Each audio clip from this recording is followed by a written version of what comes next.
Hello and welcome to The Influencers with me, Sarah Rainey.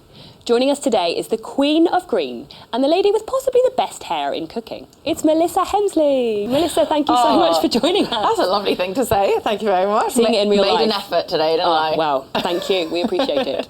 Now, we're here to talk about your brilliant new cookbook, Eat Green.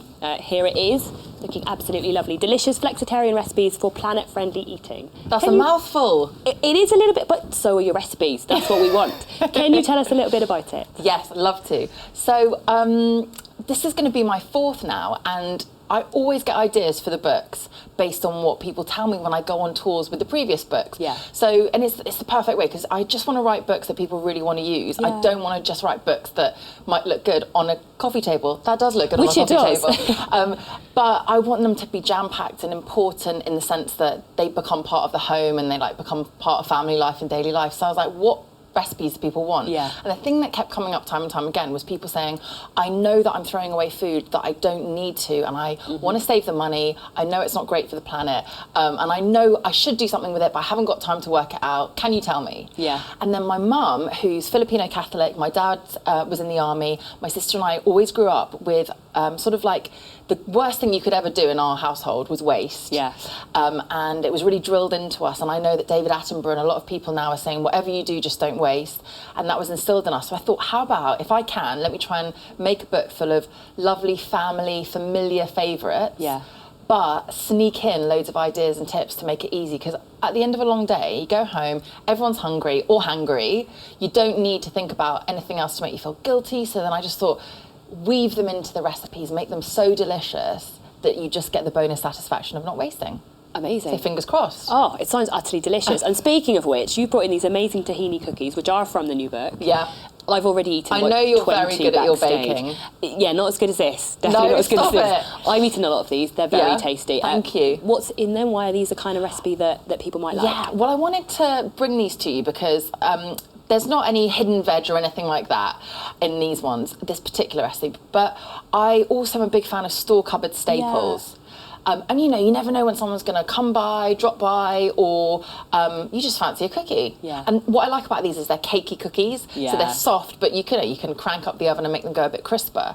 But they rely on tahini. You're going to have a nibble. I mean, I just can't not. They're so tasty. They rely on tahini. Yeah. And tahini, I'm a huge fan of, and people might know it from savoury cooking, hummus dips and so on. But it's beautiful and creamy and lovely, right, in a cookie. And then I'm also an ambassador for fair trade, so the fair trade mark on products in the supermarket is really important to me, and this uses fair trade vanilla and chocolate.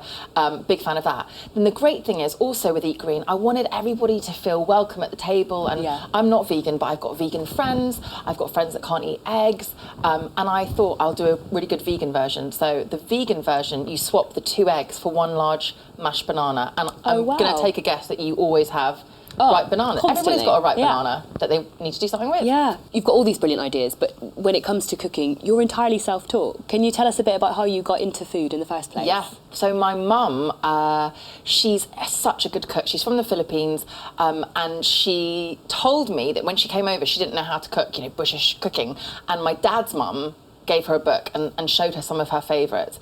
But when I'm growing up, I don't realise what's Asian, what's British. I just sort of see it's the fusion. It's the fusion. Yeah. So my mum would be like shaking fish sauce into a bolognese, which is actually really delicious. Wow. Because it's got that anchovy, lovely deep flavour.